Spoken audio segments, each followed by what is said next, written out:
Well, welcome back, everyone, to a wonderful world that we're living in. This, I don't know, like they don't want you to talk a lot about that on YouTube, the virus, I guess, or just call it virus. But yeah, the impact of the virus. Hope everyone's staying safe out there. It's podcast 18. Grub Gun is joining me, and how you holding up?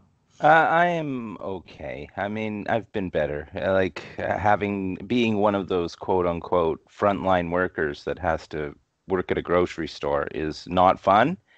And somebody at the store recently, they found out that they have it, so I'm contemplating not going in for for the foreseeable f future. So it's a real fun time we're living in. Yeah, no, that's scary. That's crazy. I'm like, yeah, I'm days trapped in. I hate it. Like, all the stuff to go to, like, Valley Village and all the hunting shops are down. So, and I got to do my part by staying in. I'm just trying to do lots of content, but I'm just, yeah, I know it sounds wonderful being off from work, but yeah, I'm just being trapped in is kind of getting to me. Yeah, no, it would. It would. I mean, Yeah. it's like you're in a zoo now. You're just an animal staring out from behind bars. You're not able to do what you want to do. Yeah, staring into the sea of the internet too, and like, yeah, getting lost in thought about people and things. It's like the end of the world. These people aren't reaching out, and you're taking it personally. And like, there's other things, like is all happening and compiling or whatever, compounding on my mind. I find, Hmm. Yeah, no, it is. Big thing. It's very stressful. Like surprisingly enough, like you just continuously hear about it, and you kind of try and just shake it off and be like, oh, everything will be okay. But little do you know that all of that is just building up continuously into like a stress level that we're not used to living in. Mm-hmm. Yeah, and people taking it like not so serious. The thing about where I am in the smaller town, I find people are taking it somewhat serious, even though I saw like quite a bit of people at the Walmart on Sunday or something. But or maybe Monday I saw it. But yeah, it's still like people are. I noticed the streets are pretty dead. Like everything's pretty much shut down. But and I see people out walking and stuff, but it's not too cluttery. And I think people like are mostly trying to do their best. Probably, yeah. I mean, there's always still those people who like need to go shopping, I guess. But I'll tell you, I'm not going to be one of those people that hangs around at like grocery stores and, I don't want to be near anyone at this point because if I get sick, it's not going to be pretty. So, yeah. No, for sure. Even people, when I picked up those Netflix figures, everyone was panicking, buying all this food and all this, and there's me strolling out to like the thing with like $270 figures. It's like, oh no, here we go. But Yeah, well, people hoard different things. yeah, I need to be entertained, and it actually has got me some stuff to review and do and stuff. But it's like, yeah, each day working on more things and just trying to do other stuff. But it's like, yeah, it just gets to me being trapped. I like to get out for a while, like I said, then hunker down in the lab and focus on stuff. Yeah, yeah, for sure. Yeah, I need to be outside as well. I mean, I can't just sit indoors and like I've just been going to work and coming home and going to work and coming home and there's been like I've been doing nothing else and it's mind-numbingly boring. So, Yeah, that's where I get my social thing. I talk to people at the pawn stop shops. I talk to people at like, the Valley Villages and like all around there, coffee places, going around hunting. It's kind of like my daily ritual. So it's like taking that away. It's like, there's this. And of course, yeah, like all the stuff shut down, nails, hair, waxing. Like that's actually oh. freaking me out now. Like my mom, I called my mom several times about it. Like I was like, I'm gonna become that meme, where they show everything grown out and stuff, and it's so bad. I'm just like, oh no, I can't believe that's what I'm worried about, but I am.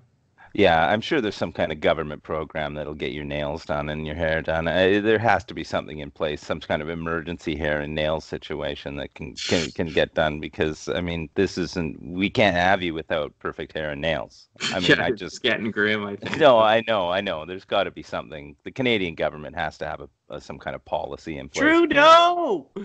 Yeah, email him. I'm sure he'll get Yeah, right yeah. back to you. Yo, you got a message from Miss Danny Dolphin. Hmm. Time to talk about some Transformers. There's like, I don't know, there's some news happening. They shut down all the cons. Sadly, that really sucks. But yeah, there's a few things about toys that we'll go over and all that this week. But yeah, no. this Nemesis Prime, it's a Takara Mall exclusive, so it's another exclusive that you're gonna have to go find somewhere, through a specialty store or one of their websites. So that's kind of tough, but yeah, it's like once again, it's another it's a Nemesis Prime actually, Black Convoy Scourge. I mean, they always do this repaint for every line, so I mean, Siege didn't miss out to do their own, and yeah, it's an evil Optimus Prime basically. What do you think about it? It looks really good. I mean, I unfortunately, I'll never see this in reality, but the one Optimus Prime figure that I actually want to get, and I probably won't be able to get it. It looks really good. So, I mean, this is the kind of thing that always happens to me, is that the good stuff I can't get or have to spend a fortune to get. So it's Yeah, this you could get. It's just you're gonna spend a fortune because yeah. all the shipping and all that. So Oh, I did ask my one friend at ages 3 and up, and I think he was like, they're going so quickly, he didn't even know. He's like, maybe I could get you the store copy. I'm like, I hope. I'll give you an extra $10, but no, yeah, I like it. Like I like that Siege mold, and like I said, the last one they did was that Powers of the Prime one where they had the little guy go inside the Nemesis Prime, so you got like a little, little Nemesis Prime and a big one or whatever. mm-hmm. But this one, I just like this mold because the Siege plastic. I heard the Earthrise stuff is not made by the same place that they've been doing it lately. So this new company that's doing Earthrise, the plastic does seem a little cheaper than Siege because even though Siege had those weird lines on it, actually how it's built and how the toy feels is really heavy and good. Right, yeah. I've only got like I think one Siege figure, so I mean like, but like it's weird how you can see the difference in the plastic in some of these like actual like brand name Transformers figures, like how different they can be to each other. But this one, like, it looks awesome. Like those side by side pictures that they have are just, I just want it so bad. Like it's gorgeous. Yeah, no, the teal and the black, and then yeah, it always just like really popped, and like, it just sucks that this guy, like, of course, it's going to be some sort of, hard to get type figure, but for Yeah, an Optimus Prime, it's pretty cool.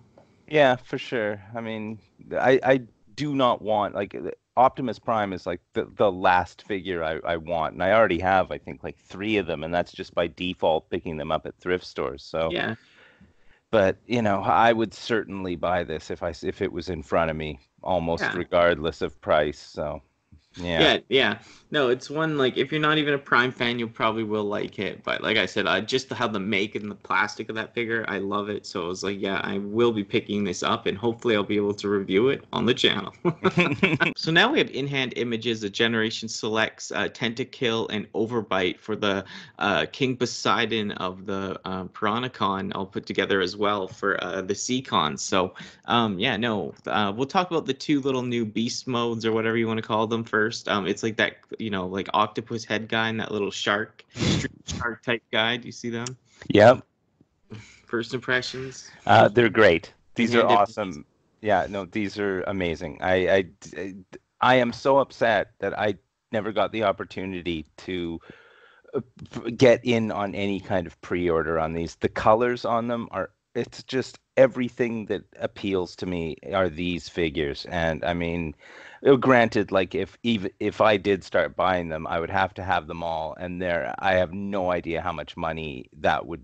I mean, well, you know how much money it's going to cost to get the whole thing, but yeah, this is an expensive pastime to get these figures. Yeah, the middle guy and just that one arm was really expensive. And then, yeah, I think homie sending me these 2 and I paid for them in full. I think it was like 100 something, but still for 2 little, like, deluxe class figures. Mm-hmm. Yeah, so, but the paint jobs alone, like, in their robot modes with these guys, they look pretty cool. I love the turquoise and purple guy and the pink arms. I mean, his little, like, kind of Optimus mouthpiece and head sculpt was kind of cool. Yeah. Their pink little guy, he's not too bad, like, but yeah, expensive to put this stuff together, but I felt like, I had the side money, and it was a once in a time little chance to do this, so, and I really I really like the colors of this thing. I think it looks way better even than like the G1 one, and I usually never say that. So Yeah, I mean, I had a G1 that I was watching on eBay, and I could have picked that up, and it was pretty cheap when it ended up going for it. But like the colors, after seeing this, I'm just like, oh God, this is like those. It's almost like the like 1980s colors, you know? It's like they've pulled out like old plastic coloring from back in the 80s and be like, ah, Mhm. okay, let's just make it's it. Yeah, it's like that 80s, late 80s too, because these are the last figures. So it's like it's approaching that like funkier, almost 90s like thing, but it's Hmm. not 90s. It's like still late 80s, Yeah, right? But yeah, it's like yeah. approaching like, especially the turquoise guy,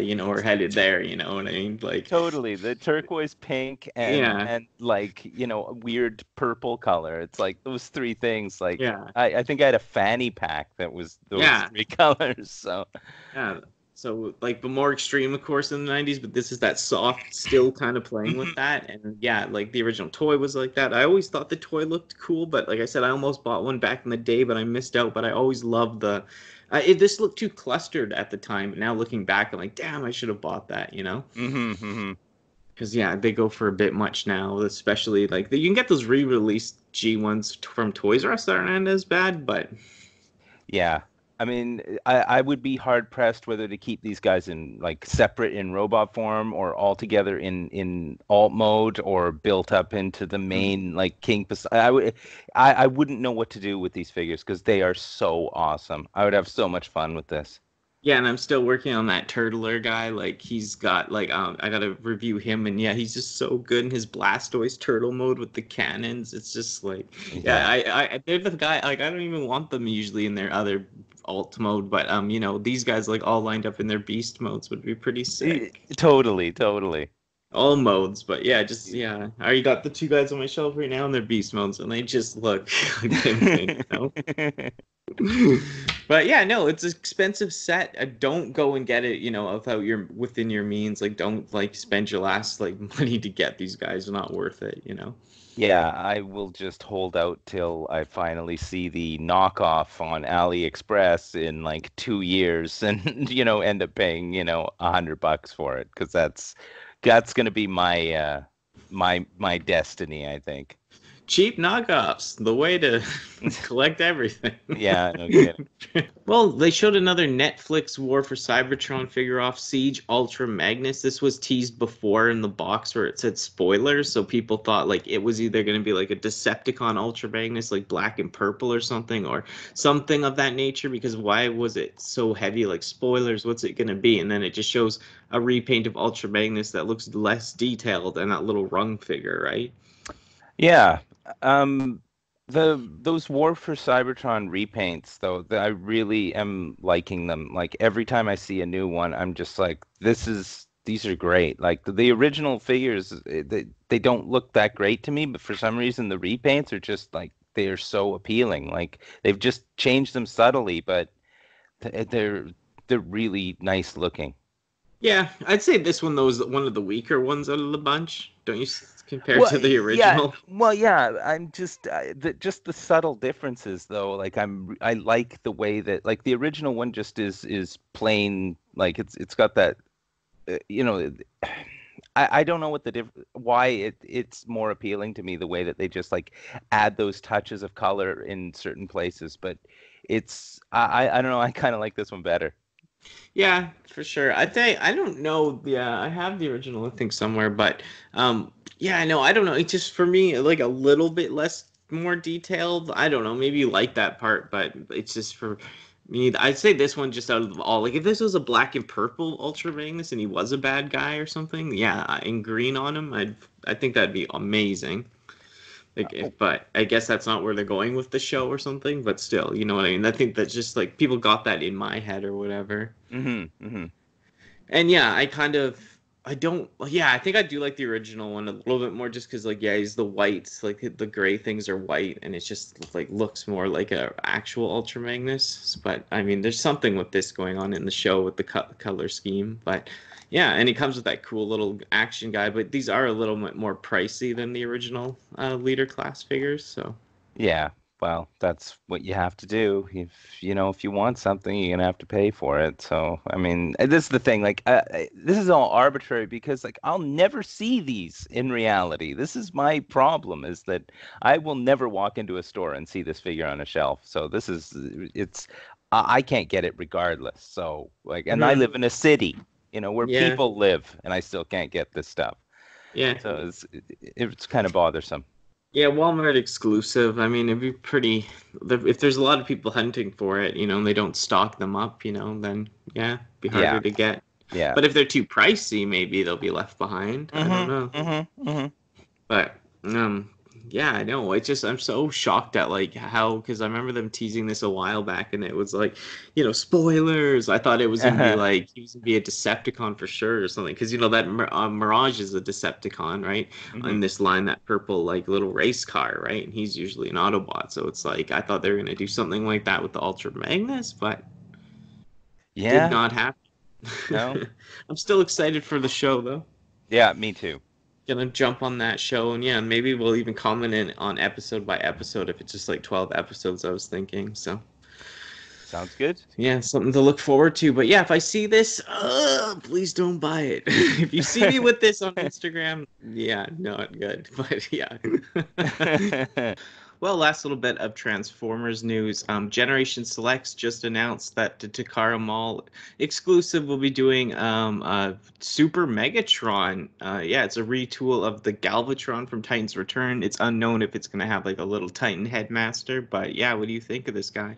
Well, it looks like some kind of Megatron fan fiction figure because, like, he's Galvatron from the waist down, literally, like, and he turns into some whack looking, I don't even know what that is, some kind of spaceship looking thing. Yeah, it's And almost looks like Michael Bay Transformers movie spaceship. yeah, and he's got that ridiculous gun that's like way too big, and you'll never be able to pose him in the positions that they have him shown because the gun weighs as much as he does. So it's like, I don't know. It's cool, I guess, in a way, but it just looks like a bunch of pieces from different figures crammed together. Like, I don't know. Yeah, I It's think just not. some people would be excited because yeah, if you're hardcore, like if you've been into like the Japanese and like the TV, like their Japanese Transformer stuff, or this is one scene in a TV magazine, so it like always had that like kind of cult following or little Hmm. and then now we're getting a figure for it. But I mean, I only learned about this guy maybe a couple of years ago. I and I Yeah, I mean, it's the old money grab situation where it's like, well, here we go, nerds. Here's something that we know you'll spend money on, so let's just put this out and price it at whatever we like because they know everyone who wants it will buy it. It looks crazy. I mean, it looks like one of those knockoff Megatrons that you find on AliExpress. There's like 100 different Megatrons you've never seen before, and they look like this. They just look like this. They just look like an amalgamation of weird parts that never existed anywhere except in somebody's imagination. Yeah, I know. I remember it kind of does look like how it does look like this in that one little clip they show, and but yeah, no, it is kind of like I said, kind of reminds me of Bayformers Megatron, and just kind of too out there. But, I don't mind them doing stuff that they, from weird stuff like that, because then maybe we'll get more oddball stuff. But I really, yeah, I don't know. It's just not.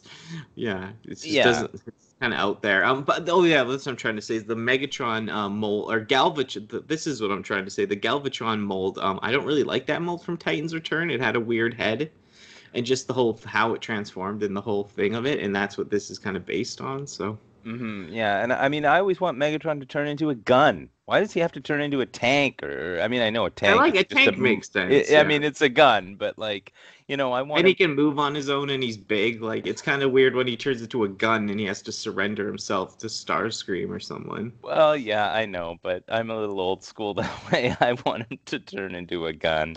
But see, he was a tank hella for me as a kid too, because G2, I Hmm. was still in grade 6, so when I was reading all the comics of G2, and then my friend had the G2 tank, so. But Yeah. I prefer gun or tank too. Like I'm 100% like gun or tank, Yeah. so. I'm I don't okay like with I don't like tank. spacecraft. Yeah. I don't know what this is, but yeah, I'm okay with tank. I'll submit to the tank concept, but yeah, But just how this. bad this figure is makes me want it even more, you know? Like, Well, I love these rarities in a way. Like, I just want to buy it, but oh, of course. No, this is the thing. If you saw it in the store, it'd just be like, oh, well, I might have to buy this. But it is like when I see those knees, all I just think is Galvatron. So I'm like, yeah, yeah, I know the legs, the bottom half is pure oh, Galvatron. for sure. From the waist down, I mean, like, that's what I always consider myself. From the waist down, I'm Galvatron. I don't know what I am from the waist up, though. So, Yeah, Galvatron though, like yeah, the ship mode. Like I said, I've seen this panel. I was surprised they actually did this, but I mean, like Generation Selects, they're gonna do some oddball stuff, so maybe we'll get some better figures down the road. yeah, for sure. Opens up possibilities. Yeah, I'm looking forward to that. But yeah, already stressed out my friend about getting me more exclusive stuff. So it's like, yeah, I don't think I should message him about this right now. But it makes me want to get on. Can't wait to find out how I can get one of these. But Yeah, take my money, Hasbro. yeah. I just thought I'd add this in for the Transformers news. This stuff just dropped recently while I was getting up. Someone sent me a text. Thank you so much for keeping me informed. As I wake up, I get some Transformers news instantly in my DMs. My favorite things. Transformers in my DMs, yes. But, it really is one of my favorite things. Transformers Earthrise, Target exclusive, Thundercracker, and Skywarp 2-pack. So you get them together. And, of course, the Clone 2-pack Pounce and Wingspan that were previously released in Titans Returns, but one of them was a Walgreen exclusive, and the other one I think was in a pack or something, they said, so it was hard to get those guys. I do have a little bit of a connection. I did have Wingspan as a kid, a G1 Wingspan, so I do have a certain nostalgia for him, even though I found these kind of figures basic back in the day and kind of just meh. I'll go over the clones a little bit. Yeah, I do like the teal on them. They look pretty authentic to G1, but just in a modern take. I do like Pounce in his little Panther mode, and I don't mind Wingspan in his Bird mode. They remind me of back in the day, and that's okay. Yeah, will I be all over those guys? Well, for the set, yes, but otherwise, I mean, yeah, definitely would pick them up if I saw them at Walmart or something, but this is the big news. Earthrise, Skywarp, and Thundercracker. I love Skywarp, and I love Thundercracker. They're some of my favorite Seekers. I love them just even for their colors, because they didn't have big personalities as a kid, but I still found them very smug, and yeah, I just kind of liked them as a kid. And, one was blue, and one was purple and black, so what's not to love? I have my Starscream video up that's doing pretty well, and yeah, these are just repaints of Starscream, but they do have different head sculpts, which is really cool. You gotta love the little smirks, but yeah, overall, yeah, they did them. I figured they would. I know I was like up in the air with it, maybe with my Tetrajets, and I was like, if they're doing the cone heads, I mean, we got hinted at on Skylink's packaging, then yeah, they're probably doing these guys, and now they officially are. These are just renders with the Skywarp here. I mean, he has his mouth open, he's kind of yelling, that's kind of different. I do like the, purple arms and a little bit on the feet. Is there maybe not enough purple? But no, that's like kind of how the G1 figure is, just on the arms and the feet or whatever. But yeah, I don't know. I think it looks cool. I'm not the biggest fan of the yelling, I gotta say, but I mean, for Skywarp, it looks the part. If you don't have those classic ones, this is your chance. It does have, like, up on his collarbone or shoulder kind of area, like, it has the lifted panel, so it doesn't, like, completely lock down, which I don't like. But, I mean, it's something I can look over, because the figure itself, the Starscream, I absolutely love. In all honesty, I kind of do like the Siege Robot mode more, but when I see this black jet with the purple on it, and, it's an actual Earth fighter jet. I'm not really good with jet or car names, but I mean, I just think this looks awesome. This looks dope. This looks like, Skywarp in a handbag. I love it. I mean, as a Decepticon fan, it's all you can ask for. Black, purple, jet, awesome alt mode, Seeker, 100% will be jumping on this, loving it. Yeah, no, it's a 2-pack. I'm glad you don't have to get them separately. It's awesome. I'm going to jump on that 2-pack like no one else, like Tupac, 2 socks, 2 clocks. Thundercracker, he's kind of got a mousy little look to him. I don't know, the mouth, it's like, or whatever, I don't know, this classic stance, the blue, I like, because he's usually a bit more bluer, and this is all blue, which just looks so good. Like, I'm looking at my I'm looking at my star screen right now, and if I had this, yeah, no, I like my Siege one, but to have them both, oh my goodness, these are like the perfect figures to come out. These are like the perfect figures to be held, and yeah, like I said, 2-pack. It's a Target exclusive though. Target exclusive part kind of sucks. I mean, we're getting Target exclusives at Toys R Us, but now the Toys R Us is shut down due to the virus, so I just don't know these if I can get these as easy as just walking into a store these, but otherwise I'll have to order them online and pay a little more. But I buy other things online, like expensive or G1 figures, so I'm not too bad at throwing a little money around. These are Voyager class figures, so I mean, they're not too small. I mean, yeah, I just paid a bit for my Seacons, and it gets up there, and you don't want to pay too much, but like to get them both in one shot, I'm down. If you have the generations of the classic line ones and you don't want to upgrade to these ones, I'd love to hear why.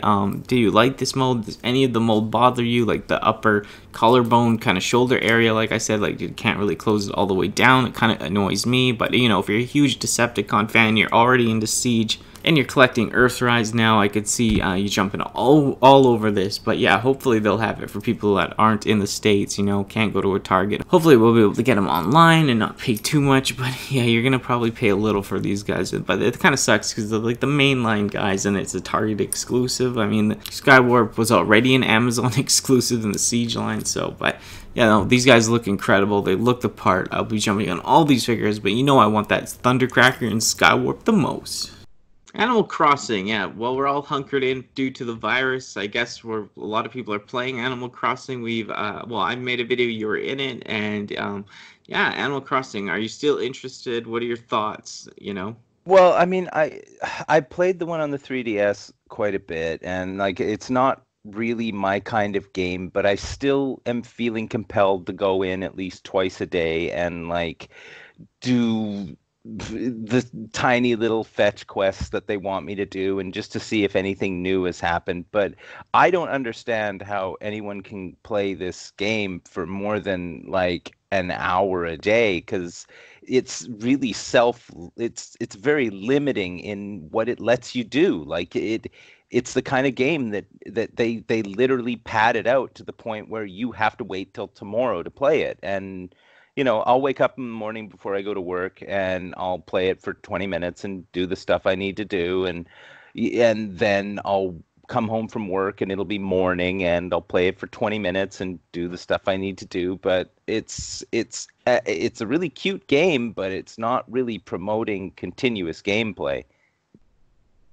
No, I can't even pick it up. Like I got so like as soon as I got it, I was like, I'm gonna love this. I'm gonna play it, and then like I don't know. I just kind of got out of it, but I do like a lot what it offers. But yeah, I think like, yeah, it is a game where you could just play 25 to 30 minutes every day and make enough progression, and you're not gonna get too sick of it. But Well, that's the thing, is that how do you play it for longer? I don't like, unless you can't earn enough in the game in order to keep flying to different islands. You can't, once you talk to the people on your island, there's nothing else to talk to them about.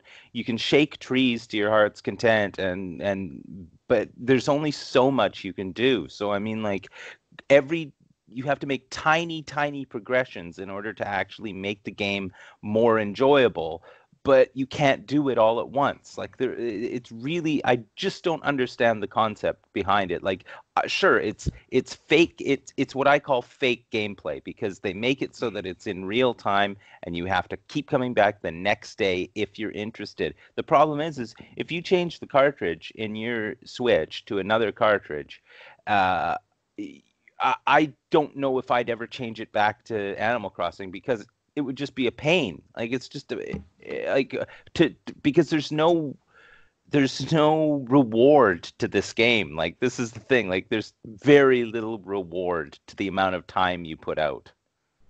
yeah, no, for me it's too soft. Like I think like, oh, it's a cute little girly game, and then I'm just like I'm too like I don't know, just not in that world. Like I said, no guns freaks me out, and I just, yeah, no, I'd rather play something a little bit more action based. I also got that Gun Vault whatever, like limited games game, and I've been playing that. It's a side scrolling 2D like shooter or whatever. And Right. yeah, it's really fun. And yeah, Far Cry, I've already beat Far Cry whatever 5, but we're playing it again on Xbox, and yeah, just something like that. I know it's more mindless gameplay, but yeah, Animal Crossing, like I don't know, like the timing for this game is incredible due to the virus. So I mean, it's always gonna have this huge fan base and be remembered as a game people put so many hours into. Yeah, I mean, it's a first-party Nintendo game. It looks amazing. It plays well. All the controls work perfectly. It's gorgeous. It's funny. It's well written, but there's nothing up once you scratch the surface away from it, there's absolutely nothing underneath. It's all surface. There's no depth to this whatsoever. Yeah, I just find it, yeah, no depth and just, yeah, boring after a while. Because I'm like, oh, I could be folding laundry right now, or I could be like, I could be doing anything with my time right now that's more practical than this. Yeah, and I mean, like, I still enjoy, like, when I turn it on, if like, today, this morning, I turned it on, and all the trees, instead of having leaves on them, have flower blossoms on them because it's spring now. And I'm like, oh my God, that's gorgeous. It's beautiful. It's the little tiny things that drag you in to see the changes. But once you've seen them, I mean, it's like, there's nothing else to it. So I just, other than it just looking pretty and, having someone say something slightly different to you every day or meeting a different character, sure. But after you meet the character, there's nothing to that. Nothing expands, it's like I said, it's all on the surface. There's no second level or third level to this game, at least that I can see. It's fetch quests and resource management. That's the entire game. Hmm.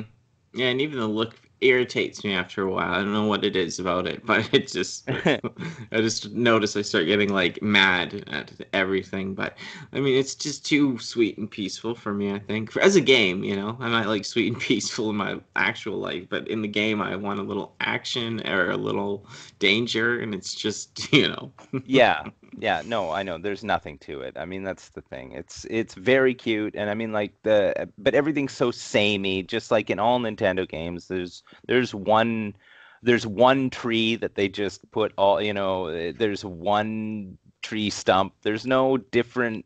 Like nothing's different in it. It's all the same. And I mean, maybe we're not the target audience for this, so that's No, I the think I thing. mentioned that a lot. Like I'm just not the target audience for it. I can see why people like it. I can see why people do get addicted to it. Maybe some people just want to shake trees and they just want to fish all day in the game. Like honestly, Hmm. there's people that probably do just want to get every bug and like because yeah, I've seen a few videos where people like my girlfriend's been playing like for 8 hours, she won't even make my dinner.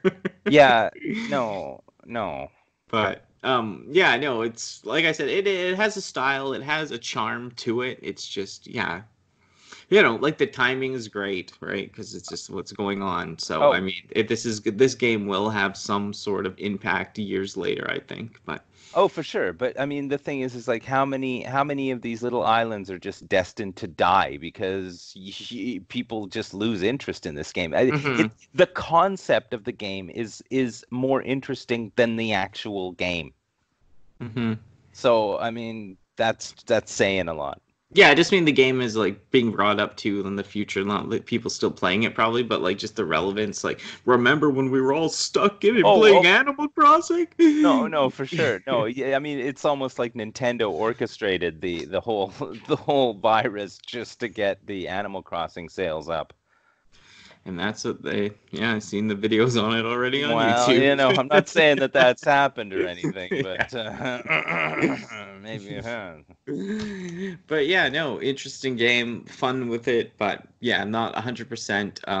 the target audience, but still had fun with it. Well, Nintendo did drop a Nintendo Direct Mini, I guess.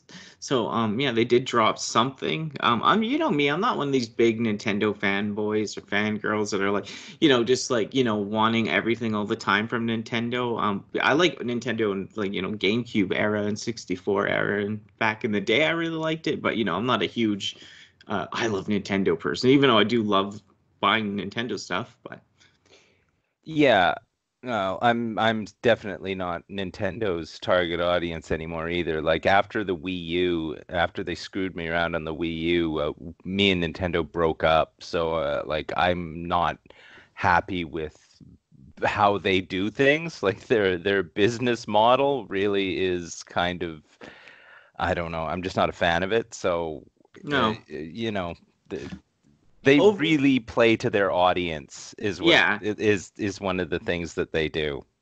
yeah. And overall, like, did I think? Yeah, like I thought this Nintendo Direct Mini, like, I think it was kind of like it sucked. Like, you know what I mean? And I'm not one of these people like, oh, they should have shown all these new games. I'm sure it has something to do with some of like what's happening. The virus and the crisis and all that. But I still wish they would have showed something maybe though, teased something new, but they didn't show anything new, like really new.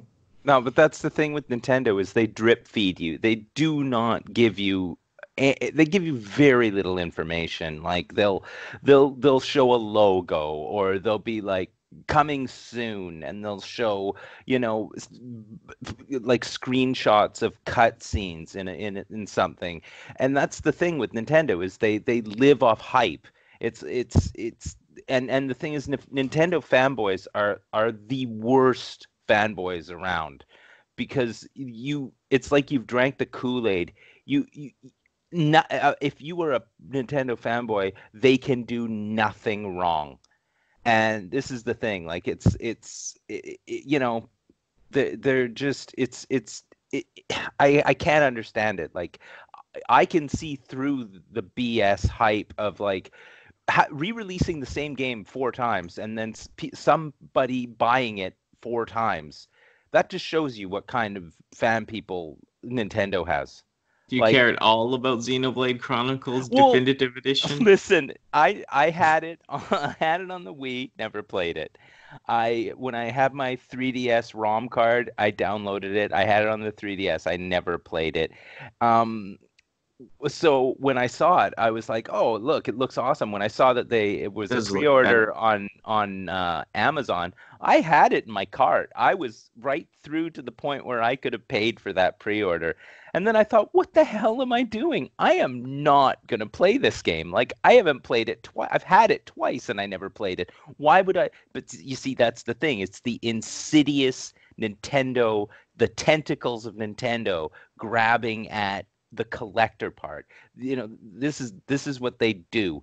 Animal Crossing, they put out an Animal Crossing Switch, everyone bought it.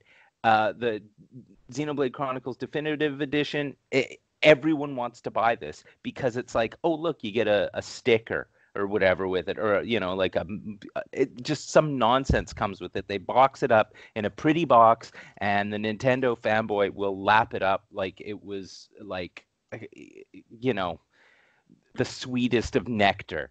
This is what drives me crazy. Like, because it's just the same game. If you played Xenoblade on the Wii, why would you buy it again? If you put Well, I heard the 120, controls were so bad on the Wii though, like, and you couldn't use the classic controller apparently. So people have been asking, like, please, please, please port it to something where we can actually play it. yeah. I mean, if you finished it on the Wii or finished it on the 3DS, well, I don't understand why you'd ever want to play it again. Like, Well, why they buy added it? new stuff too, but it's only a little bit, hey? Like at Yeah. the end. Oh, for sure. No, all it I'm not is. for it, but I'm just saying I bought all these, I never opened them, so. Well, this is the thing. I had all these games, but I had well over 1,000 games, and all the heavy hitters were all in my collection. But like, I never played them. I don't want to spend 125 hours playing some crummy, JRPG BS that I could care less about. But this is the thing. Like, Nintendo, to some people, they can do no wrong. Yeah, no, I did play the one for Switch though, actually. Whatever Xenoblade Chronicles that was, with the one with the grandpa, and they'd yell out "Gramps" or whatever, the Grandpa Dragon, and they were all Scottish. So, I mean, I played it. I gave it a chance. I didn't mind it. I think I would have grinded more through it if I just, wasn't moving on to other games or had to review other things or have other projects.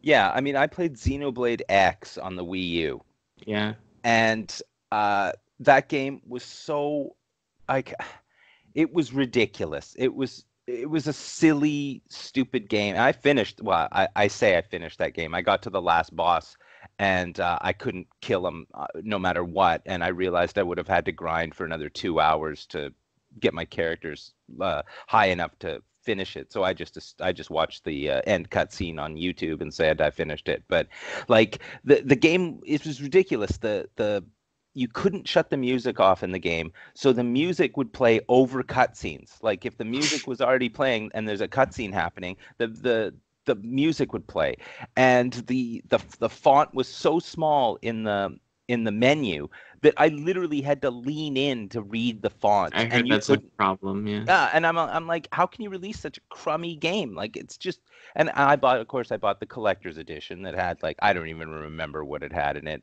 a keychain or some nonsense. But I'm a mark for that stuff, and Nintendo just re-releases stuff in collector's editions just to get people to buy the same game again. And I mean, like this Nintendo Select, like it's just, I don't know. Yeah, it was off because yeah, then we like I hear you on all that, and yeah, no, the thing is like they don't release the stuff that I want though. Like I'd be all over it, if they had the rights to GoldenEye and they were doing like, oh, we're bringing back GoldenEye on the Switch and get like a free gun with it or whatever. Hmm. Like I'd be like, please, child, I need that. Or a Russian hat and a Russian backpack. I'd be like in another world, but I know it is like yeah they don't release the right things and this whole thing just seemed a little weak. Like even like the porting all this stuff. Like do you think that's Borderlands, XCOM 2, BioShock? I mean I wouldn't mind playing those games on my PS3 or whatever platform, but I don't want to play that on my Switch. That doesn't excite me. But No, absolutely not. Like, and this is another thing is like when they re-release games that came out like 3 years ago, like who cares? Like when you can buy the game for $5, like BioShock Infinite, I see that at thrift stores, I like see it everywhere. for $2. Like, why would I spend money on paying it? Like, you're gonna pay $40 for this on the Switch or more, right? Like, what it's just like I don't know what they're doing. I have no idea. I'm sure they don't know what they're doing. It's like, look what we can put on our console. It's basically like a tech demo. Yeah, I know it's such a port, like the Switch. Like I understand Wii U porting Wii U games because no one picked up the Wii U or knew what it was. So yes, port the Wii U games that we never got. But Hmm. some of these other stuff is just too much. I'm like, I don't get it. But No. and Uh, just this thing as a whole, saying like, Burnout 2, yeah. Panzer Dragon, like I don't know. And then yeah, something about the Ring Fit, Pokemon. There's new DLC for Pokemon that they've been trying to get people excited about. Smash Bros, I think, adds arms characters, if that's right. So I mean that was the big news. And like I said, I'm not watching these to be overloaded, but I wish they just showed like yeah, like a pinch of a logo or something, like something Metroid. I know that's like been scrapped or like starting from scratch, but I mean just something like the tiniest thing. But I'm sure they're gonna do a new Nintendo Direct, like a real one. These are the minis, so maybe we'll get a fish one near the end of the year or something. Yeah, but I mean, I want them to show something that I want to play. Like this is the thing, like that will make me invest time into having the Switch itself. Like most of the games I have on the Switch are like $1 and $2 eShop games when they have sales, and that's what I use it for. It's basically a handheld console. So most of the games on there that I play are small games. Like who's gonna play Zelda or Mario Odyssey on that thing in handheld mode? I don't understand who would do that. Like, but that's just me. Like, you're supposed to play that on the screen.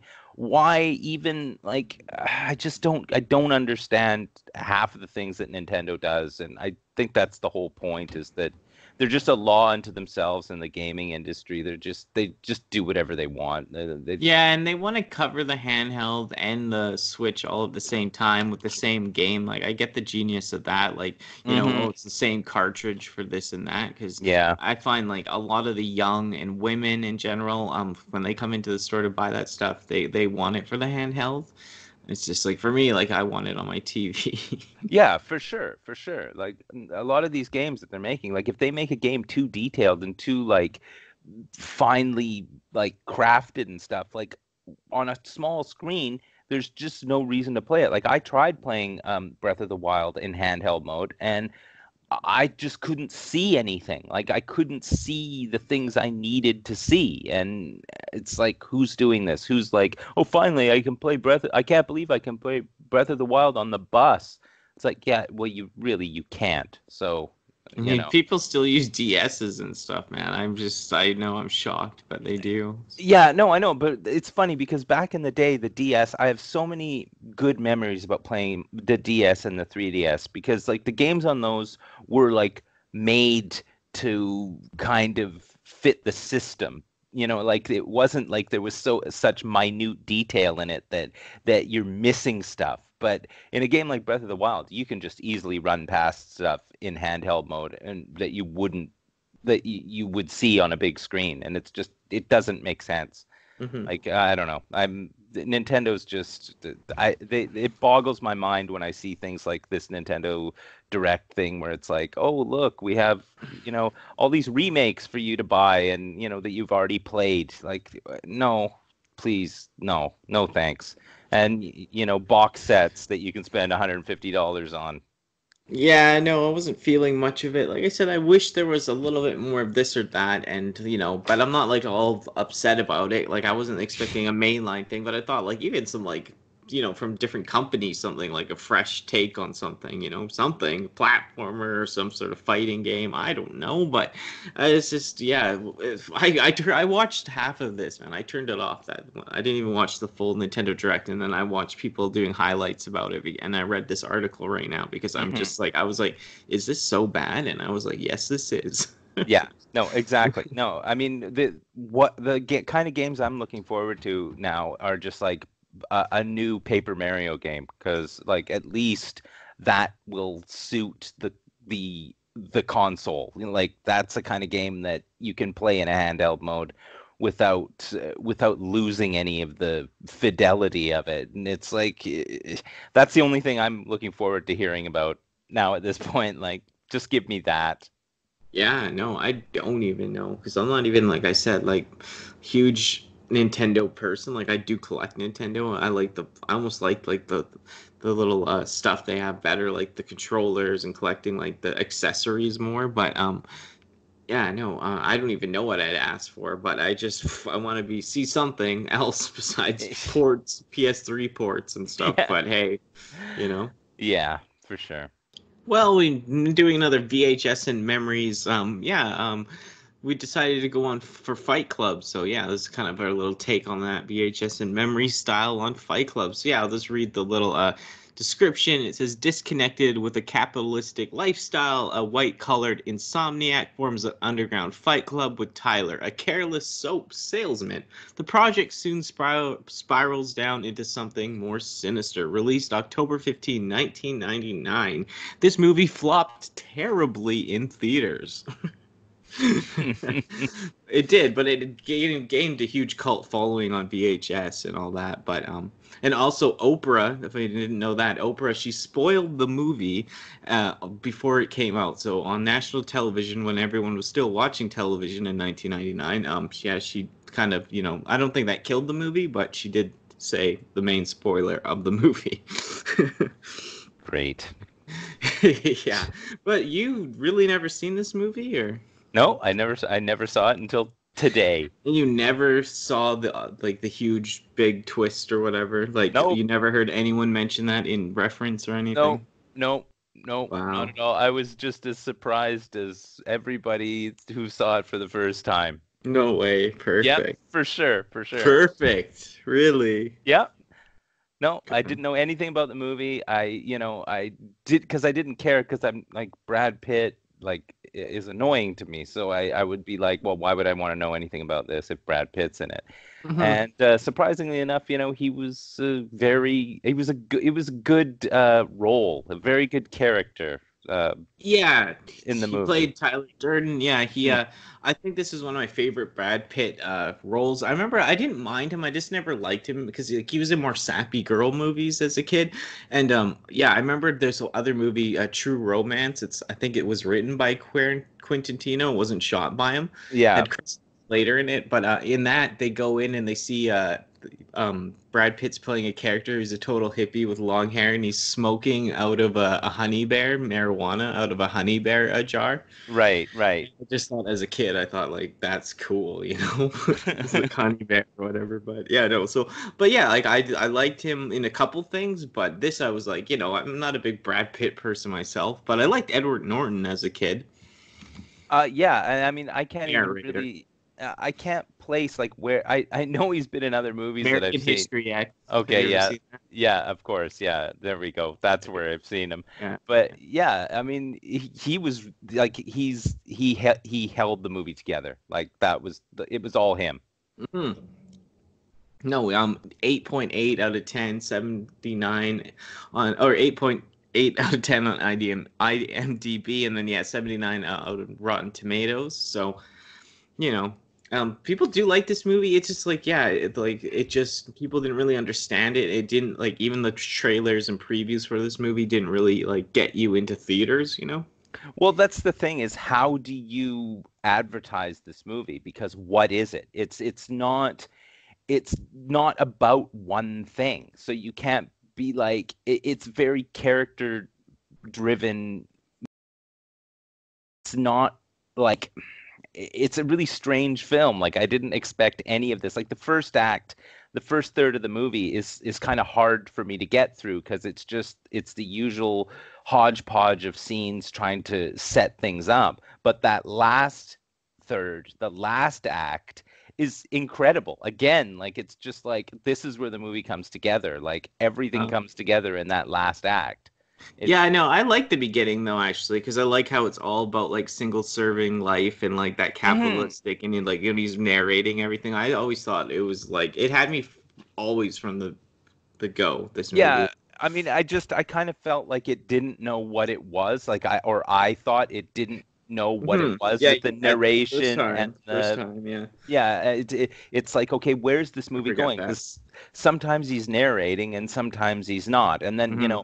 by halfway through the movie, they're breaking the fourth wall and talking directly to the camera. Hmm. And so and both characters are talking directly to the camera. Hmm. So it's Hmm. like, what's going on? Like it's a very self-aware movie. Yeah, Like, it's a self-aware time too, 90s like that, end of 90s, and yeah, the movie's self-aware.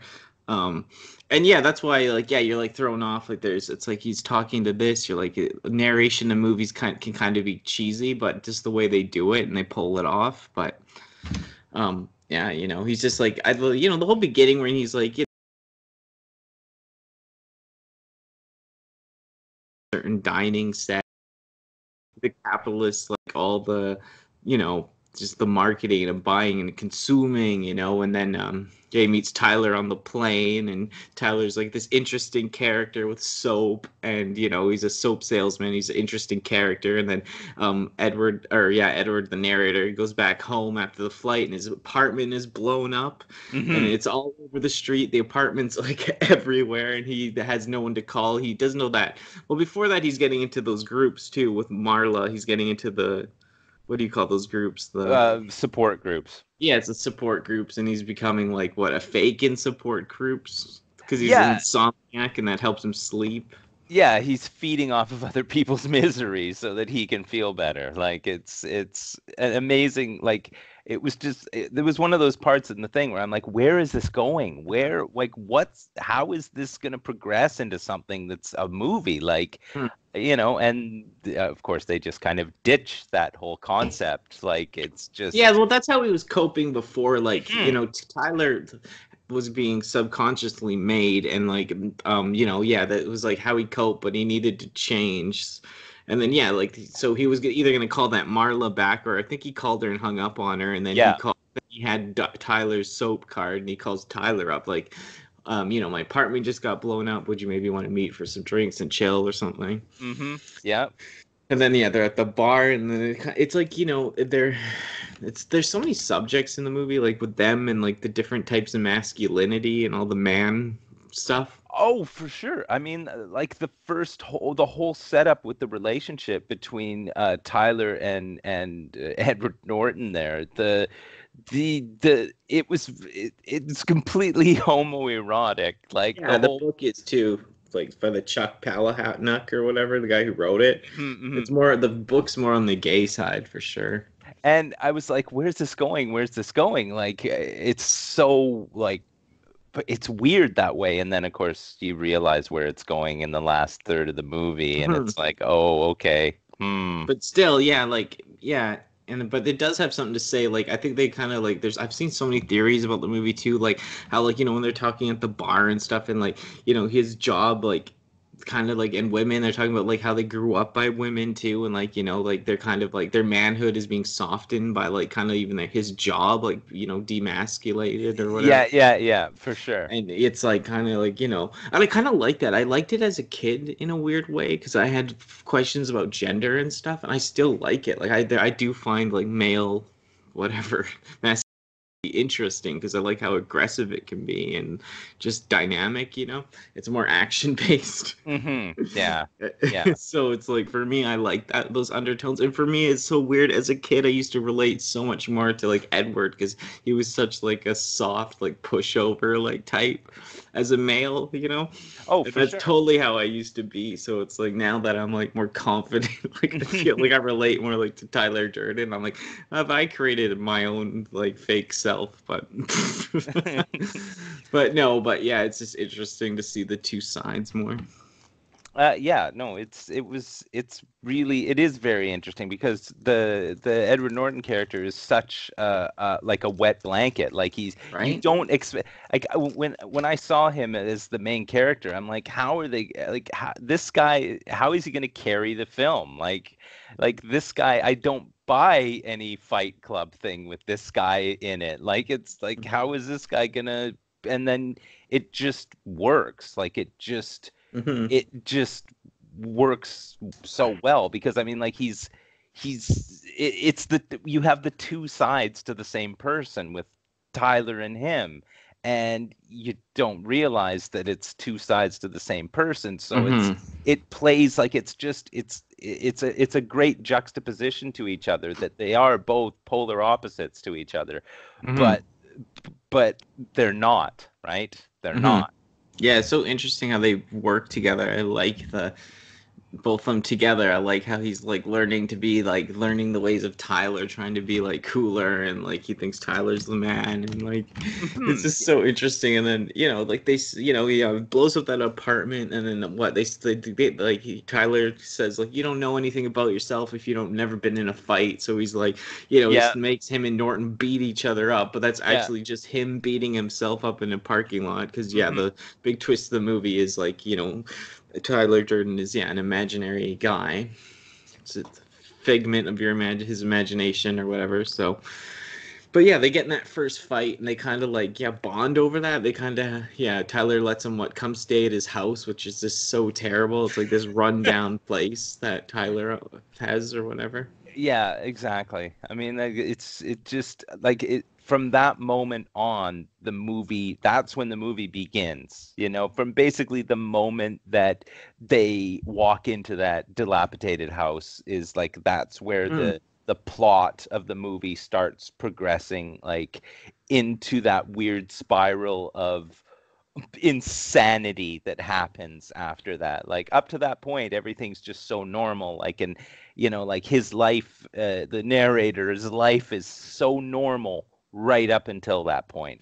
Yeah, no, for sure. I think like yeah, I think like they go in that house and I can't remember the next time he talks to him. Oh yeah, Marla calls one time on the phone, and then Tyler goes and see her. But it's just he's in that house, and like, well, they start building up the fight clubs because I think people see them fighting in the parking lot Hmm. after, Yeah, and then then they join in, and then they get the first. It's all about the fight club ring, yeah, Yeah, When it it's starts getting into that for the first time, or after the house, yeah, and I mean, even still, that element of the movie is inexplicable to me because like I don't understand the fighting each other just to feel alive kind of I scenario. Like, get it. No, I feel deep into that stuff. Yeah, no, I get it. Like, it's something about like proving your manhood. I know it sounds so bad, but like I said, like for some reason, like I grew up so 90s in that era that like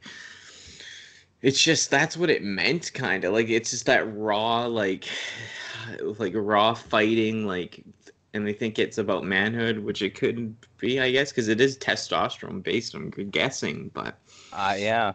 Yeah, but I do like it. I do like the concept for that because I don't think it's been explored that much in movies and with men. And I do feel like, yeah, it brings them up a bit because they're so pushed down. They just, for them to like come to that term to get all that out, they gotta be really manly for what they think is and fight and do all this stuff. But Oh, for sure. I mean, it's them fighting and then being bros on the other yeah, side, like, and just like the fight has nothing to do with their relationship, yeah, and it's so odd the two different sides of the character where like the the narrator's talking about Tyler like he's like almost like his wife, like it's so crazy about how he was having the conversation with the Marla there about his relationship with Tyler and how he's kind of jealous of her in a way, yeah, and yeah. He is. Yeah, it's like you just kind of like what's going on here? There's he's double this, jealous. Yeah. yeah, there's this, and then there's the scenes where he's in a basement beating people up, and it's like you get these weird. It's such a weird like concept. Like you just kind of have to roll with it because if you try and like dissect it, it just becomes this weird. I don't know, really weird. Uh, I don't know what was going. Like it's an amazing like relationship that they're having. Yeah, no, for sure. And it's so weird. Yeah, it is like they're in a relationship because me and my ex were like that. Because I was like, as a male, I was like that guy. I was so beta. Like someone like would talk through me right in front of people. Like my ex would tell me something, like I'd tell her to say to someone like in front of them, And that's like Hmm. I kind of feel like he's doing that, or like it's some up thing like that. Like, Tyler's talking for him right in front of someone and they don't question it and you don't really question it because it's like, oh, they're like in some sort of relationship kind of. Yeah. Oh, for sure. But yeah, I know there is the weird dynamic relationship between them that yeah, it's funny, but like when he's in the bath, Tyler's in the bath and they're just talking about all that, like kind of having like a girl talk. No, exactly. For sure. It's so funny. Yeah. And yeah, and then so they build up the fight club, and then yeah, I guess Tyler, after he starts giving the people extra missions to do after the fight, and they start Project Mayhem. And Project Mayhem, you do not ask questions. The first rule of Fight Club is you do not. Um, what is it? I've You seen this don't movie a talk thousand about you times. don't Yeah. talk about Fight Club. Yeah, yeah, I got it all backwards. And then yeah, and then Project Mayhem, you do not ask questions. So yeah, so it goes from Fight Club to this Project Mayhem where like, they're recruiting people, they're making them shave their heads, they're making them there's a weird, I don't know, like I think people said like kind of Tyler, he's kind of like a Hitler fascist in a way because like everyone's the same, they're a clone, they get this expression of freedom with some stuff, but then like how they work as a unit, it's like a cult, right? Yeah, it's very cult-like, and I mean, they don't really get too deep in how the operations work in Mm-hmm. this cult, but you understand that like these guys want to be a part of something. They like the idea of being a part of something. They're already part of, like they're beating each other up, so they're already like bros, and like they understand each other's uh, strengths and weaknesses. So they're all there like they're working together for them is just the next step in this Fight Club scenario. Like, Yeah, that's the next step is this like recruitment. Every like they're all living in that dilapidated house. Like, they start like recruiting people like to stand outside for 3 days and hmm and get these people in the house, and he calls them space monkeys, like it's just Hmm. like there's just like and like the people experiencing this, they're like, they're just like I think they see the one guy as the one guy, the narrator, and then they see the Tyler Durden side in him, right? So they don't really always 100% know which guy he is, but Yeah, exactly.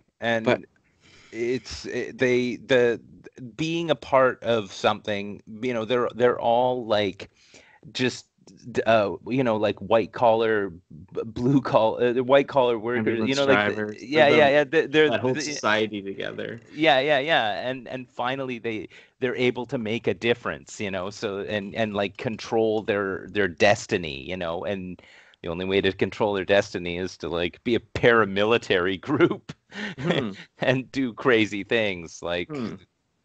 Yeah. And Tyler, like, yeah, I guess he's trying to make a statement with all that, right? And mhm. like his things seem cruel and like kind of like, but they do have an up bright side. Like when they go to that convenience store and Tyler puts a gun to someone's head outside the back and like, but he's just doing it to inspire the person, so giving them like, you almost died, but now you can go to school and stuff and like, you Yeah, know, yeah. like trying to do this good thing, but it's just a twisted Tyler sort of way.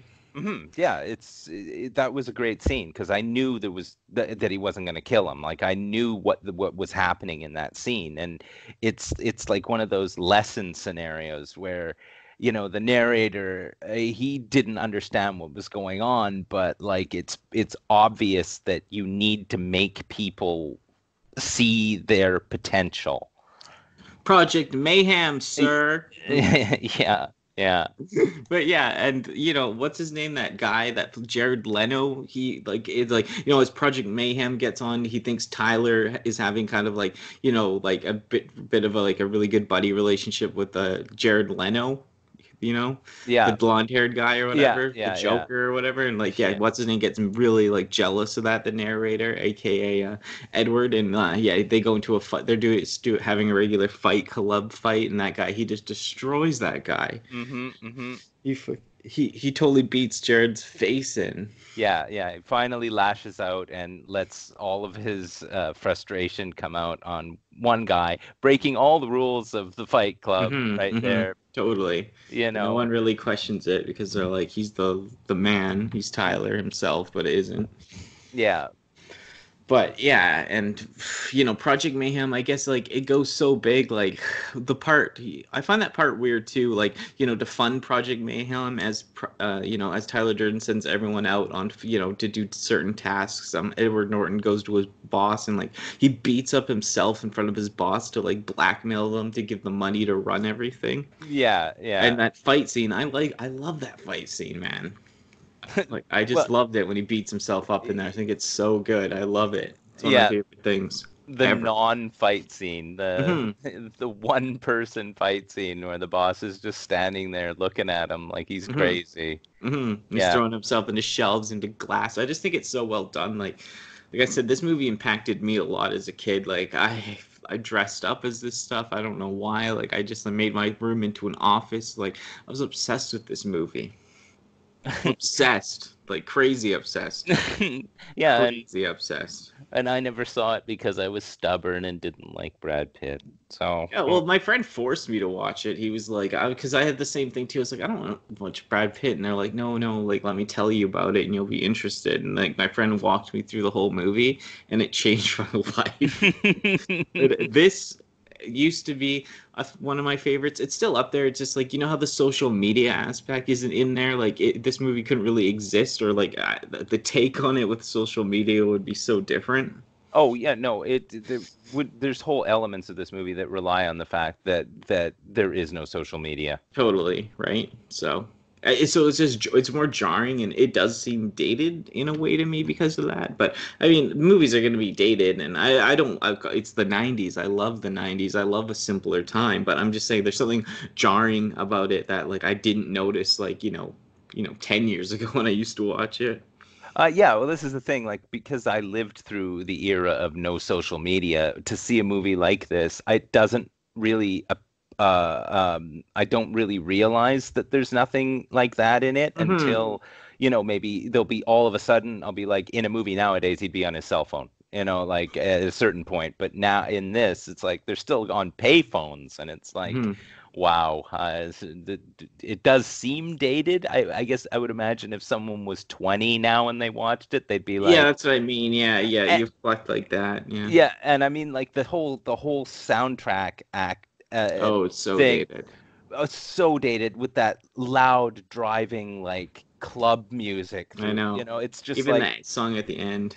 yeah, it's just like this is so like of its time. Like it really, like, I as soon as I started watching it, it just I was literally like sitting back in, 2001 watching this in my mind, because it's Hmm. like, yeah, No, that's I about like when I it would too. have seen it. Yeah. Yeah, same. Yeah, I saw it a couple years later, I think, but in someone's garage. But it was yeah, yeah. It's just like I said, it's just something about my mind that like it is jarring because it's such a socialist or social type of movie, and like it's trying to have this impact, and then like there's no social media. I know it sounds weird, like I guess I lived without a lot of social media too, but there's just an element that I'm like, it just I think about it, and I'm like, oh, this is before then or something, right? But and then I think about a movie like Fight Club. I don't know if that someone could write with how technology is today. That'd be kind of interesting, but Yeah, I mean the thing is like you couldn't have a secret organization.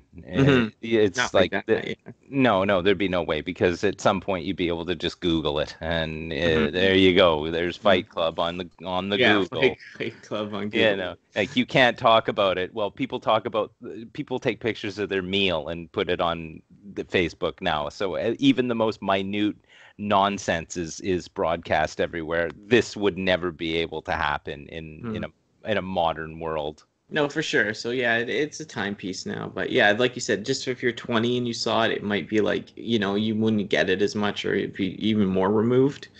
I think that's the part with it. It's just like before when you'd see it, it's like, oh, this is now, this is like this is applicable to situations. But now when you look at it, it's like kind of lost Yeah. its funk that it used to have, right?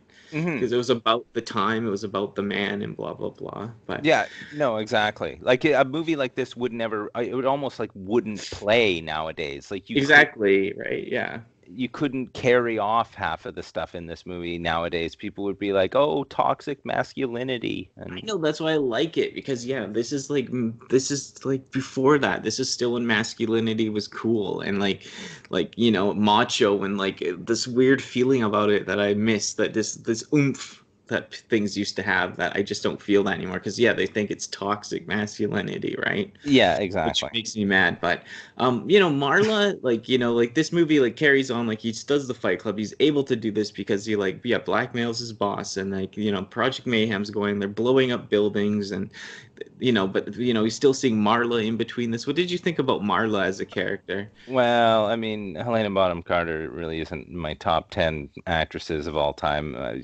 She kind of comes across as like, I don't know, kind of a try-hard as an actress. But I mean, like, she's an okay character in the Totally. movie. It's important that she's there to drive things through, but Mhm. uh, it didn't need to be her in that role. Like, it felt kind of phony. But then again, Meatloaf was in the movie, so I mean, like, really, a lot of my, I I like ha Meatloaf though in the movie. well, yeah, I guess just I the don't know why. another inexplicable part to this film where it's like, so why is Meatloaf in this movie? Like, I don't get it. Like, another case where you could have got someone else and it would have been fine. Like, it Hmm. didn't need to I be didn't know it him. was him though at all, but like as a kid, I never thought Mm-mm. that was Meatloaf. Oh no, come on. Like, what in 2000, what in the who in the world was thinking like, "Oh geez, look, it's Meatloaf in a Yeah, no movie. one. This is So the maybe best thing ever." someone probably had like a job for him, like the director had it in, like oh, I got a job for you, Meatloaf. Yeah, no, Meatloaf has naked pictures of someone in this movie, and he's like, "Okay, so I'm in the movie, right? Or the naked pictures come out?" So, and then they're like, "Oh yeah, no, Meatloaf. You're sure you're in the movie?" Because I can't see of any reason. Like, he was okay in it, but I liked him actually. I really like Bob because like Bob, like he Yeah. just has, yeah, like he's a big crier. He's like his big personality. Like I said, I didn't know who he was as a kid. And yeah, his little soft little voice, like he just seems to be like this soft little Bob. Yeah. But yeah, Marla, she freaks me out. She always made me feel like sick. Like she freaks me out. Like all the heavy smoking and just everything Mhm. about her freaks me out as a kid. And like she still creeps me out. Like there's just something about her that just like, oh, I don't know. She scares me. Yeah, there's just an element to the character that's not believable. That's the problem. Like it's Hmm. just it. I don't know. That's just me, right? I mean, Hmm. I think it might be some of the bias against Helena Bonham Carter that's Yeah, I don't even know what creating. she's from, but I always felt like yeah, she was like like comes off very strong and like, but she just actually creeps me out though. Like Yeah. she reminds me of like being dirty for real. Like. Oh no, yeah, that came across. Like she really like there's a lot of scenes in there where you look at her and you think this person is filth. Like Mhm. this woman is not clean. No, I know she's weird, but yeah, like I said, I don't mind her. Like I don't like her in the character, but I swear if it was someone else, I might hate them more. Like I think like she turns me off so much, but I feel like that's what they're kind of trying to go for. Hmm. So, but yeah, no, interesting. And then yeah, one of the interesting things at the end too, like as we get closer to the end, the driving scene when they're in the car, because like they get into a fight over something, right? That's after they beat that guy senseless, I think. I think Um, I well, think they get in the fight in the car because the narrator doesn't feel like he's being involved enough in he's kind of jealous of but I think Project it's just Mayhem. after that fight too though with the Joker, Oh, right. whatever. Yeah, yeah, yeah, that's Yeah. right. But yeah, no, yeah, he is jealous that he's not being filled in on much, right? Yeah. I mean, that's the thing. He wants to be part of it. He doesn't feel like he feels like he's being cheated on by Project Mayhem. Yeah, and he's in a car and he before this like his main job was working in an insurance company type thing, right? Hmm. So yeah, and then Tyler like he's testing them all in the car. The people, there's two people in the back. Tyler's driving, which means the narrator's in the passenger seat, but the narrator's like the real person. But I guess he's fully in Tyler mode at that time. Yeah.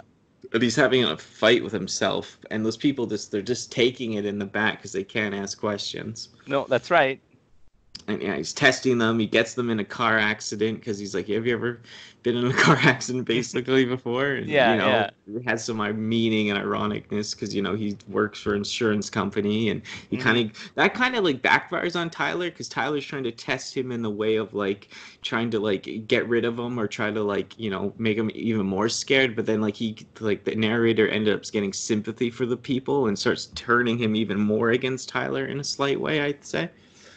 Yeah, kind of. I mean, the extreme way that Tyler tries to get people to just come out of their box to like see what life is really like. It's too extreme, like Hmm. in certain cases. That's Totally. That's what I mean. Like, so it shifts him a little because then he's like, this is how like these people might have felt. He says something about that, and I feel like it just like Tyler's trying to make him more obedient, but it may have changed it like in another way. Yeah, yeah. In a weird way because like yeah because he starts dissing himself and then after the car accident I can't really remember but I remember he's back at the house and Bob was the meatloaf guy who was in his support groups who joined Fight Club who joined Project Mayhem but then yeah he comes home and isn't that guy's shot in the head or something, right?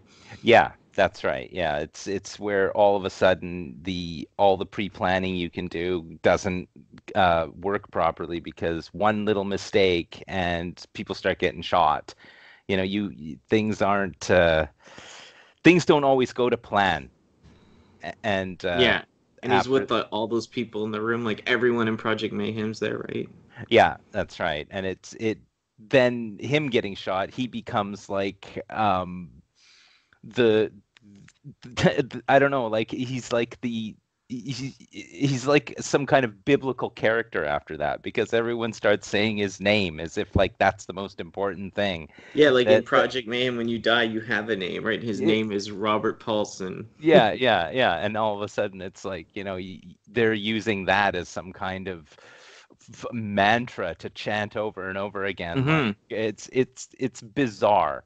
It's Yeah, bizarre. yeah. And after that scene, like he's like, I goes into his room or something, and then like the next day he wakes up, everyone's gone, isn't it? Like then he's trying to like he doesn't know how long he's been asleep for or something. Yeah, no, everything, Tyler's gone and he doesn't know where he is. And the house, I think, aren't there? No, yeah, everyone's gone. Yeah, and he's like traveling to everywhere, but he doesn't know how much time he's kind of missed, right? And like, I think the police called them like, don't travel anywhere. You know, you're suspected in your own like explosion of your apartment, and then but then he's on the Tyler trace going from city to city, Asking where he is and and have there's you seen people him? across the whole side of the world, and they're in a kitchen, and they're saying his name is Robert Paulson. Yeah, yeah, yeah, So, and calling him sir, like yes, it's just, sir, is this a and test, sir? and it's like that's when things started, the realization started happening of like this is where the twist starts, the first inkling of the twist in the movie. And I'm like, what's going on here? Like I Did you literally think that? did I did not know what was happening. Really? That's awesome. Yeah, yeah, I mean, right up until that bartender guy with the head brace Head brace. finally let the other shoe drop, and I was like, oh, oh, oh. Like, and I realized what was happening. Yeah, because yeah, that guy tells him like, "Well, you're Tyler." He's like, "Are you sure this is not a test, sir?" Hmm. And then he runs back to his hotel and he calls Marla up, Yep. and he's As like, telling her like, "Tell me like if we had sex or what?" And she's like, "What do you mean have sex or make love?" And he's like, "Oh Mhm. God, what's my name or something?" Right? Yeah, yeah, no, exactly. I mean, like he's just as confused as he doesn't know what's going on. Like he has no idea that neither do you as the viewer know what's going on at that point. Like you may suspect it, but you don't know for sure. Because It's you're not, like, "How does that work?" You're like, "Because there was two people." yeah, the whole But how time. it's shot, like no one knows it's two people. Like if you look at it, like she's never in the room with him, and then anyone else, like they don't like they think they're talking to two different people because that's how he is, you know. Yeah, yeah, no, exactly. The entire movie, like you can literally re-watch as if there's only one person.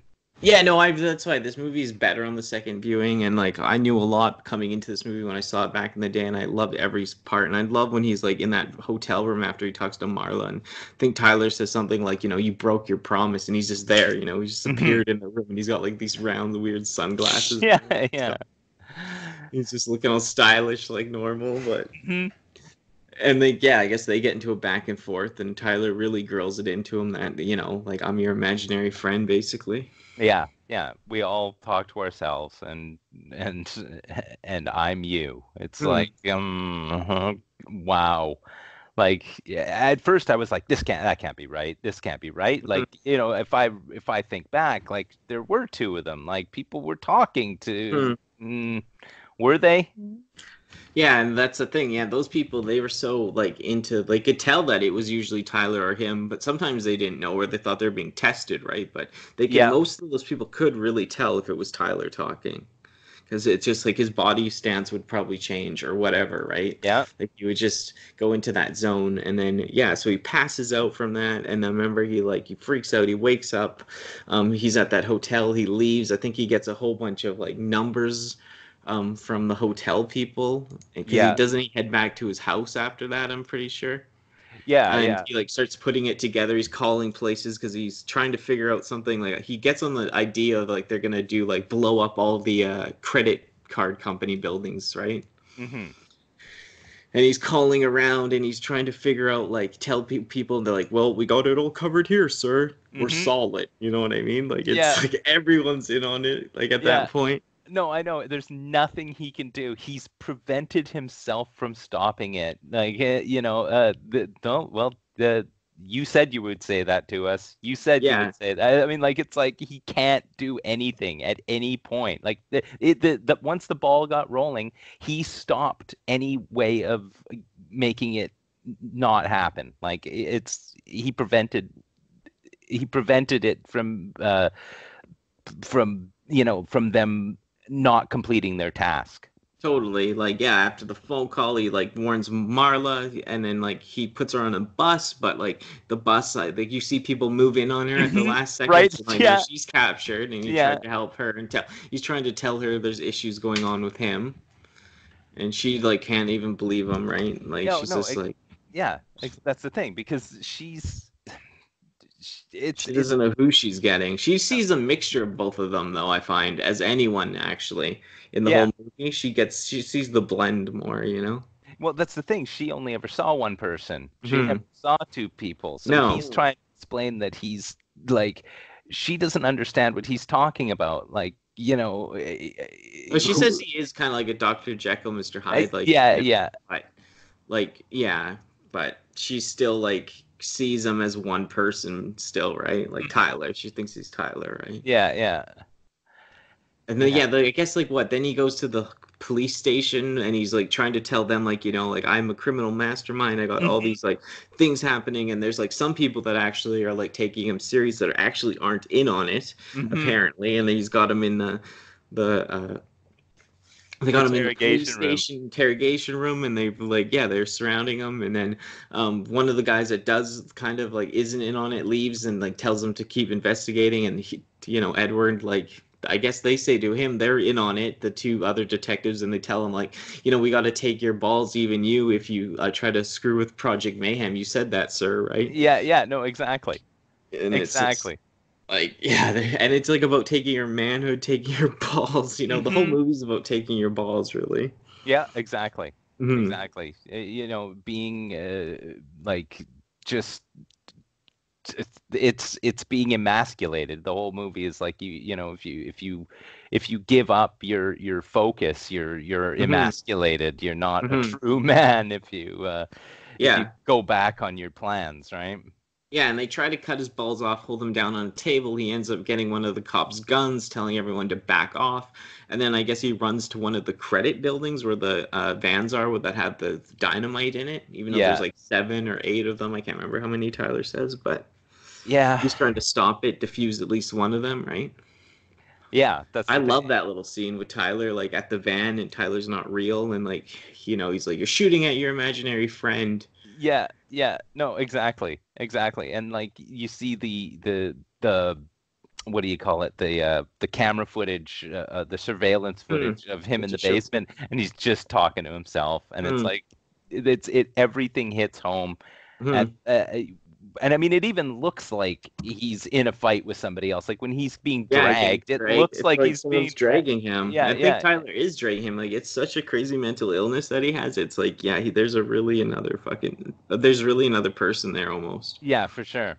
It's to that extreme, and like yeah, that whole part, like I like the pickup there. Like that's one of my favorite parts of the movie when like Tyler's like like he's trying to defuse the bomb, the narrator, and Tyler's like I studied the other wires all day so you'll never get it, but he's doing Hmm. that thing where he's like no, no, like if you know it, I know it, and he's like don't pull the green one, don't pull the green one. Yeah, yeah, And yeah. it's just like that back and forth right there, that tension with them is like I don't know, it's really good, I find. Oh, it's really good. It's the pinnacle of the movie. It comes to that moment, where he's fighting with his own Hmm. psyche, right? It's what it comes down to, he doesn't even want to believe it's true. He still doesn't believe it's true, You're shooting at your imaginary friend.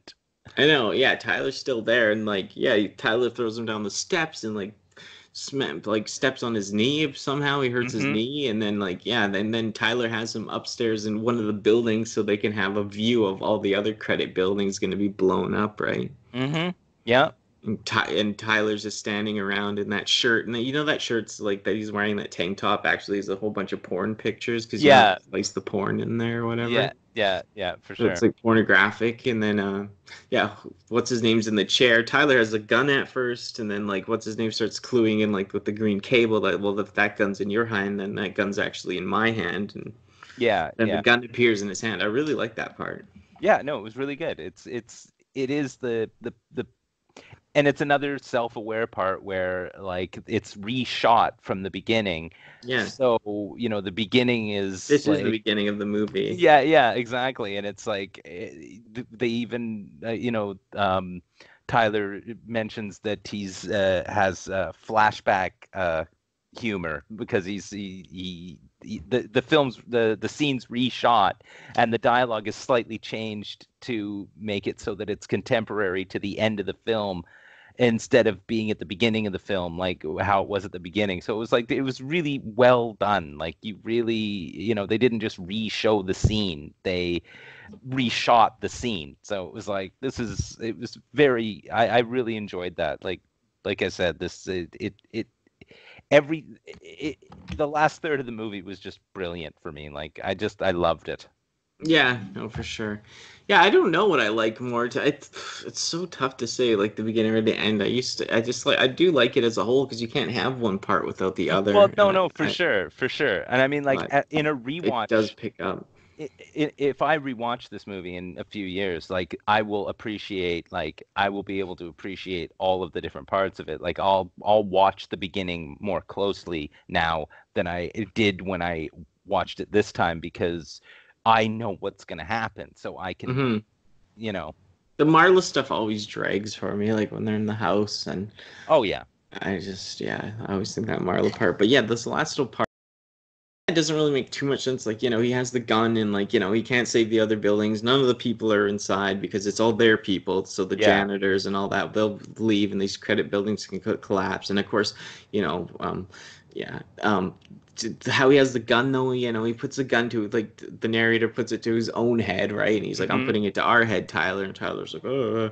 And then yeah, I guess he like shoots through his mouth through side of his jaw, but that Yeah. ends up killing Tyler fully. I don't really understand. I don't know if that's explained in the book more, but I always found that very strange because he only shot the side of his mouth out, but then what's his name has a bullet hole in the back of his head. Yeah, yeah, it was one of those things where it's like maybe he just conceptually shot Tyler, like he believed that he was killing him. So if you Mm-hmm. do that, like because he was only in his head anyway, maybe, Mm-hmm.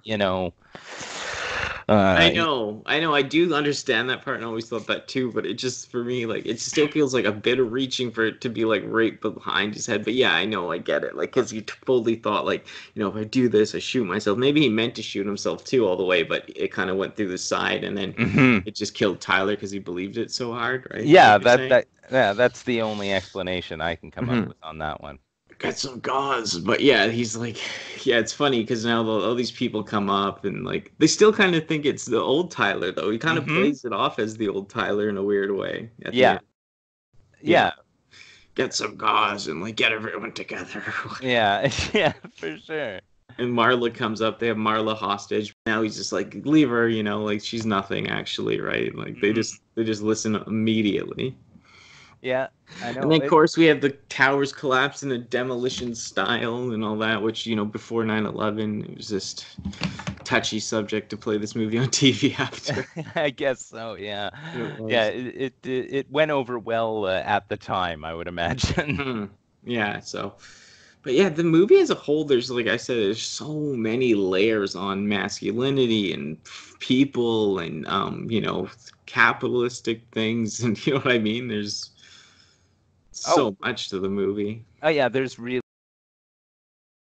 like the movie's is 2 hours, like what, 20 minutes or whatever. So they cram a lot into that 2 hours and 20 minutes, and Mhm. there's like it's very dialogue driven, but it's very like I love the way it's shot too. Like at Mhm. first I Well, was what's just his name is amazing. That's one of my favorite directors. What's his name? David Finch or whatever. He did Aliens 3. He's done other things. I know people don't really like Aliens 3, but Panic Room, like he knows how to shoot. Oh, Seven, that movie Seven, right. Oh, okay. and that had Brad Pitt in it too, right? So Yes, and I yeah, have seen that, believe it or not. So yeah, yeah.